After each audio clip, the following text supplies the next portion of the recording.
Low-end Bonjour, Ottawa. So you each paid a $6 admission fee tonight. For that, we've got a fantastic host, 7 comics, and an incredible headliner coming up shortly. I figured out you've each paid 42 cents to watch me.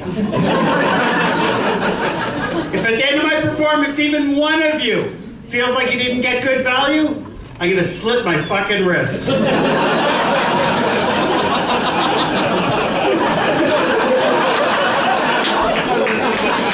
Don't make me do it 10 days before Christmas, Ottawa.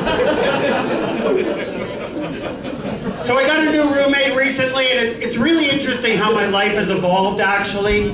My new roommate is my old college roommate. Exact same person. It's my mother.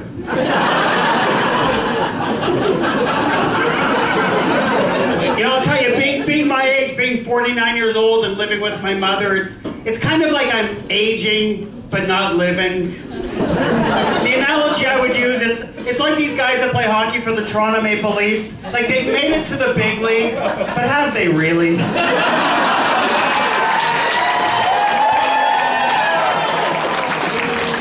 fuckers look like that.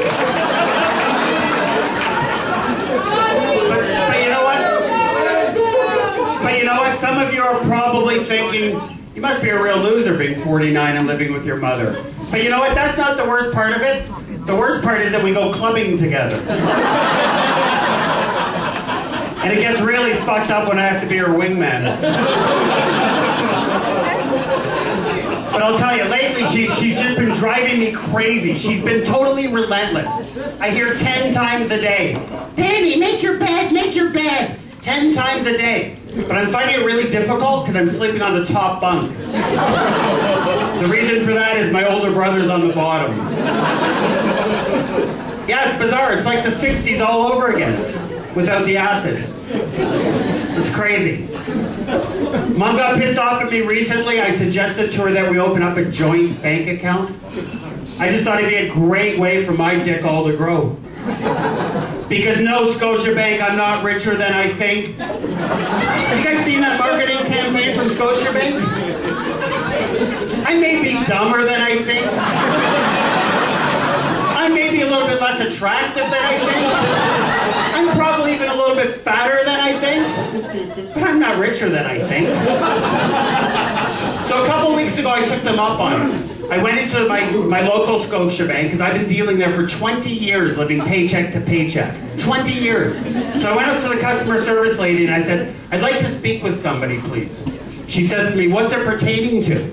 I looked at her, I said, what the fuck's pertaining to? She says, well, what do you want to talk to somebody about?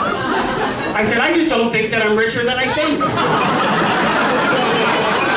So she pulls up my portfolio and she says, Danny, you have 0 stocks, 0 bonds. I said, I knew that. She says, you have $825 in your checking account, $1,100 in your savings account, and you'll Visa $350. I looked at her and I said, I thought I would Visa $650. I'm richer than I think. I recently got some good news and bad news about my mom. See, she's been widowed for a couple years now, and the good news is she has a male friend. The bad news is she's getting more action than I am. I was having dinner with her one night, and I looked at her and I asked her, how's your friend Mark doing? She says to me, you mean my friend with benefits? She's 81 years old, I don't know. But then I started thinking that Mark actually worked for the government for 40 years, and Mom was confusing benefits with pension. So I asked her how big Mark's pension is. She told me it was 6 inches. Yeah, it's the first time I've ever given anyone a timeout. Some of you are probably wondering why I'm living with my mother. See, it went down like this. I was actually born and raised in Toronto, home of the 1967 Stanley Cup champions. Thank you. About 14 years ago, I moved west to Calgary, Alberta, and I lived there for 12 years, and I loved it out in Calgary. I absolutely loved it. But what happened was I met a woman on the internet, and there was a bit of a small problem. She actually lived in Montreal. And I didn't know what to do, because I loved her. She was perfect. We had this incredible year-long, long-distance relationship. And she had everything that I ever wanted a woman. She had really big tits. So I moved. And I'm telling you, from the minute I got to Montreal, I knew it was a big, big, big mistake. You know, they've got these different laws and different customs in Montreal. I don't know if you guys know this, but when you're driving a vehicle in Montreal and you come to a red light, you can't turn right. Qu'est-ce que c'est? Yeah, it's fucked right up. When I lived in Calgary, I was allowed to turn right on red lights while I was drinking beer. Yeah, the rednecks encouraged that. And if you're drunk enough, you're allowed to go right through the red lights.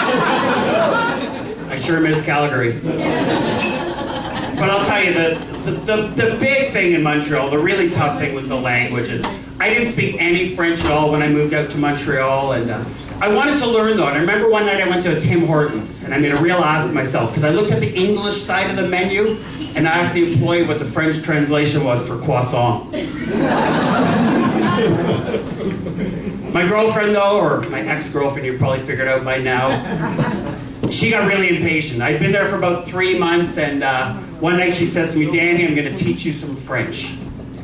So a couple hours later, we're upstairs and we're having sex. It's right smack in the middle of sex. Yeah, it's about a minute into it. She looks at me and says, Danny, your penis is petite. But I should have clarified it with her because then I didn't know if petite meant long or thick. But then I tried to dazzle her with a little bit of my French and I just looked at her and I said, honey, your breasts are gross.